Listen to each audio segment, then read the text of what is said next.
అహల్య కోసం బంగారాజుని కాపాడడానికి బుల్లబ్బాయి మనుషులున్న ప్లేస్కి వస్తాడు గౌతమ్. అక్కడ నలుగురు రౌడీలు గౌతమ్ని చుట్టుముట్టేయగా గౌతమ్ ఆ నలుగురు రౌడీలని చావబాదుతూ ఉంటాడు. ఇక ఆ రౌడీలు కోపంతో ఊగిపోతూ ఒక ముగ్గురు గౌతమ్ని కంట్రోల్ చేయడానికి పట్టుకుంటారు. ఇక మరొక రౌడీ గౌతమ్ని పొడవడానికి కత్తి బయటికి తీస్తాడు. దూరం నుండి ఇదంతా చూసిన అహల్య భయంతో వణికిపోతూ ఉంటుంది. ఇక మెల్లిగా గౌతమ్ని పొడవడానికి ఆ రౌడీ దగ్గరగా వస్తూ ఉంటాడు.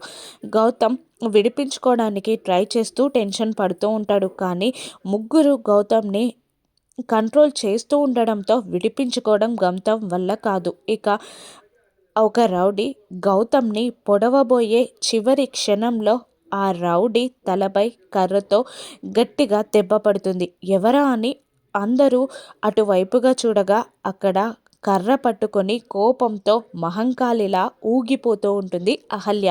అక్కడ అహల్యని చూసి గౌతమ్ కూడా షాక్ అవుతాడు. గౌతమ్ని ఆ రౌడీ నుండి కాపాడిస్తుంది అహల్య. ఇద్దరూ కలిసి బంగారాజుని విడిపించగలరా? రాను ఎపిసోడ్స్లో చూద్దాం. Thank you for watching.